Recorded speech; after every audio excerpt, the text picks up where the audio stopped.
of today, how many properties do you own? I'd have over 200. It's quite a number. It is. It's not enough. It's not enough. You're probably wondering how someone can buy 200 properties while most investors get stuck at 3 or 4. Obviously, Nathan is an extreme example, and it would be very hard, if not impossible, to replicate this and buy 200 properties by the age of 30. However, the big secret that allows these guys to build these large portfolios is because they use special purpose vehicles to purchase their properties in. And these are companies and trusts. They get the debt outside of their personal name, and this allows them to extend their borrowing capacity far beyond they could in their personal name. I'm going to show you how. Let's look at John. He's an investor that is stuck at 4 properties, and this is his situation. John currently has 4 properties in his personal name. The total rent is $125,000. He's got a debt of $1 million at 6.5%, which is $65,000 a year, interest only.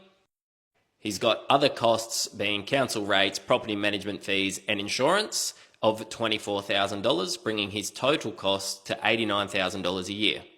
John's total rent is $125,000, so $125 minus $89,000 worth of total costs will make his portfolio $36,000 a year cash flow positive. But the banks don't look at it that way. This is how the banks look at it. First thing a bank's going to do is they're going to take John's rent of $125,000 and they're going to shave it by 80% to make it $100,000 a year.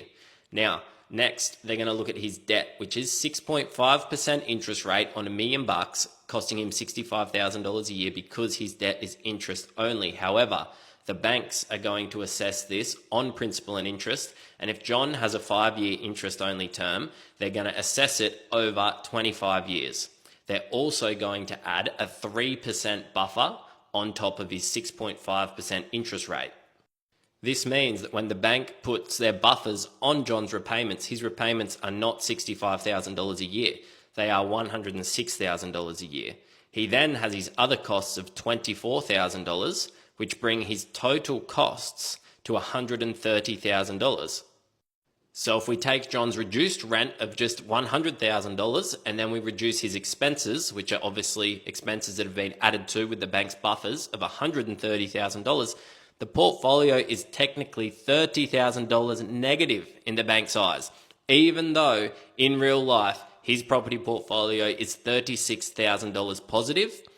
When the banks look at it, they see $30,000 negative, and that's why people get stopped. When he goes back for property 5, they're going to say no because he has a technical $30,000 a year loss from his current property portfolio.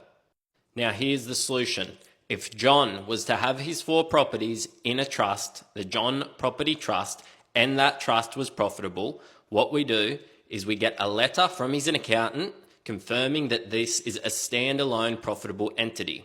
When we have that letter, we go to the bank, we can show them that letter, and they say that they'll ignore all debts within that trust. They won't look at the properties in there. Obviously, they won't take into account the rental income, but considering that when they do their calculations, it's a $30,000 loss anyway on those properties, we can now borrow as if that $1 million worth of debt in the trust is not there. John can now set up a new entity or buy in his personal name as if he had $0 debt.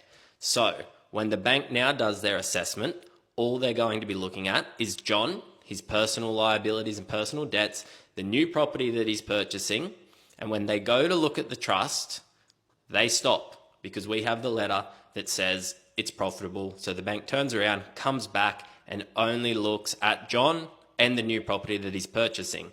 This allows John to continue borrowing in a new entity. He could buy another 3 or 4 properties, and once that trust is profitable, he can then exclude the debt within that trust and just keep going and going. Usually these entities have a trust with a corporate trustee.